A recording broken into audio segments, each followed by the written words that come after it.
Hi friends, how are you? कैसे हैं आप? आशा करता हूँ बहुत ही अच्छे होंगे। तो मैं डॉक्टर आर के ठाकुर स्वागत करता हूँ पीके होमियो क्लिनिक में। दोस्तों, आज मैं बात करूँगा व्हाइट स्पॉट पे, यानी सफ़ेद दाग, विटिलिगो, इस पे बात करूँगा और इसके क्या लक्षण है, क्या कारण है और क्या होम्योपैथिक मेडिसिन है, इन सारी बातों पे बात करूँगा। इसके साथ ही इसमें क्या खाना चाहिए और क्या नहीं खाना चाहिए, इस पर भी बात करूँगा। तो आप मेरे चैनल में नए हैं तो मेरे चैनल को सब्सक्राइब कर दीजिए ताकि आने वाले नए वीडियो की नोटिफिकेशन आपको मिलता रहे। तो आइए जानते हैं कि व्हाइट स्पॉट क्या है। तो व्हाइट स्पॉट यानी सफ़ेद दाग को हम श्वेत कुष्ठ के नाम से भी जानते हैं, विटिलिगो के नाम से भी जानते हैं, व्हाइट बैचेज के नाम से भी जानते हैं। तो कई तरह के नाम से प्रचलित है ये बीमारी। हालांकि इसे कुछ लोग छुआछूत की बीमारी कहते हैं। अक्सर ये छुआछूत की बीमारी है नहीं। ये अक्सर जो होता है वो जेनेटिक कारण होता है। इसमें कई कारण होते हैं।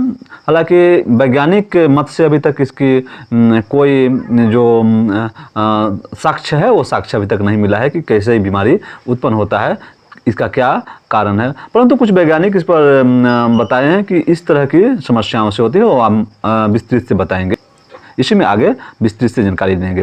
तो ये व्हाइट स्पॉट मतलब सफ़ेद दाग दिखना शुरू होता है। इसके जो लक्षण होते हैं वो सफ़ेद दाग दिखना शुरू होते हैं और उसमें जो कभी कभी उसमें इचिंग भी रहता है। सफ़ेद बैचेज दिखाई देता है।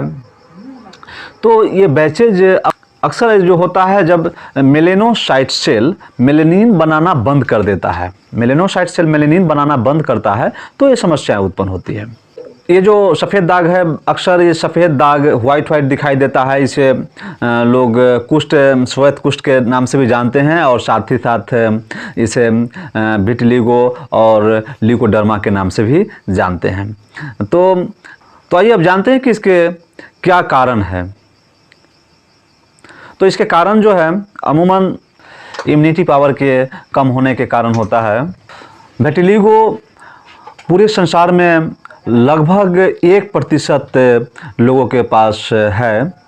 ये सफ़ेद दाग की समस्याएं जो है पूरे संसार में लगभग 1% लोग इससे जूझ रहे हैं और ख़ासकर भारत में लगभग 8% लोगों को, भारत की आबादी की जो 8% लोग हैं उन्हें विटिलिटी की समस्याएं यानी सफ़ेद दाग की समस्याएं कहीं ना कहीं हैं और वो इस बीमारी से जूझ रहे हैं। तो भारत में तो काफ़ी अधिक है, कहीं ना कहीं इस बीमारी से जूझ रहे हैं। तो आइए अब जानते हैं कि इसके क्या कारण हैं। तो इसके कुछ महत्वपूर्ण कारण है। हालांकि वैज्ञानिक अभी तक ऐसा कोई शोध नहीं बताया है कि इसका जो फैक्ट क्या रीजन है, क्या कारण है, परंतु जो अनुभव के आधार पर बताया गया है वो हम आपको शेयर करते हैं।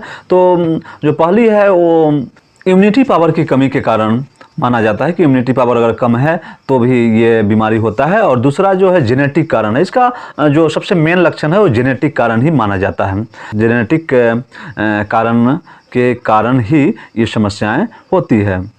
एक और कारण है कि अगर आप बहुत अधिक धूप में रहते हैं और धूप के साथ आप यानी बहुत अधिक धूप में रहते हैं और साथ ही साथ केमिकल युक्त क्रीम का प्रयोग करते हैं, उसके साथ ही आप हाई एंटीबायोटिक का प्रयोग करते हैं तो भी व्हाइट बैचेज होने के चांसेस हो जाते हैं। और नेक्स्ट जो है मेलेनोसाइट सेल मेलेनिन बनाना कम कर देता है तो भी व्हाइट बैचेज देखने को मिलते हैं। ये थे इसके कारण। और आप जानते हैं कि इसके क्या लक्षण है। तो लक्षण कोई खास नहीं है। इसमें व्हाइट बैचेज आते हैं, जैसे एक बैचेज यहाँ हुआ, एक बैचेज यहाँ हुआ, यानी कभी लेफ्ट में, कभी राइट में, कभी गाल पे, कभी नाक पे, कभी ओठ पे। ओठ में भी देखा गया है कि ओठ पे भी इस तरह के बैचेज देखने को मिलते हैं। और ये कभी पेट में देखा जाता है, कभी पैर में देखा जाता है। तो बैचेज शरीर के कहीं भी हो सकते हैं। तो ये अक्सर जो बैचेज होते हैं इसमें कभी कभी इरिटेशन रहता है, खुजली रहता है, कभी कभी नहीं भी रहता है। तो ये थे इसके लक्षण। तो आइए अब जानते हैं कि इसमें कौन कौन सी चीज़ लेनी चाहिए, क्या नहीं खाना चाहिए। तो सबसे पहले हम खट्टा चीज़ में इसमें अवॉइड करते हैं, खट्टा चीज़ का नहीं लेना चाहिए। इसके साथ ही जैसे खट्टे फल, नींबू, इमली, कच्चा लहसुन, कच्चा प्याज इत्यादि, बैगन, अचार, मछली, मांस इत्यादि नहीं लेना चाहिए। गरम मसाले यानी मसालेदार भोजन का प्रयोग नहीं करना चाहिए, तो बहुत ही अच्छा साबित होता है। यानी बीमारी की जो हीलिंग होती है बहुत जल्दी होने की चांसेस रहती हैं। हालांकि इसमें लंबे समय तक मेडिसिन लेने की सलाह दी जाती है और लेना भी चाहिए, तो बीमारी जल्दी क्योर हो जाती है। तो आइए अब जानते हैं कि कौन सी होम्योपैथिक मेडिसिन इसके लिए बहुत इफ़ेक्टिव है। तो सबसे पहली मेडिसिन है, जो सबसे पहली और बहुत ही बेस्ट मेडिसिन है, तो आर्सेनिक सल्फेलेबम। आर्सेनिक सल्फेलेबम 30 पोटेंसी में दिन में 3 बार लीजिए। और दूसरी मेडिसिन है वो है acid nitricum. Acid nitricum 200 potency में सुबह दोपहर शाम, ये भी 3 बार लीजिए। और तीसरी मेडिसिन है ट्यूबरकुलिनम। ट्यूबरकुलिनम 200, ये मेडिसिन महीना में 1 खुराक 1 बार प्रयोग कीजिए। और चौथी मेडिसिन है मतलब बौची ऑयल। बौची ऑयल है, बौची ऑयल को आप दिन में सुबह और शाम 2 बार अपने वाइट पैचेज पे लगाना चाहिए। इससे आपके जो वाइट पैचेज हैं वो बहुत जल्दी हीलिंग हो जाएंगे। और ये मेडिसिन लगभग 6 महीना से लेके और साल भर तक लगातार यूज करना चाहिए। इससे आपको ये समस्याएं बहुत जल्दी ही दूर हो जाएगी। तो आशा करता हूँ कि आपको वीडियो समझ में आ गया होगा। समझ में आ गया होगा तो लाइक शेयर सब्सक्राइब कर दीजिएगा। इसी के साथ have a nice day. Thank you so much.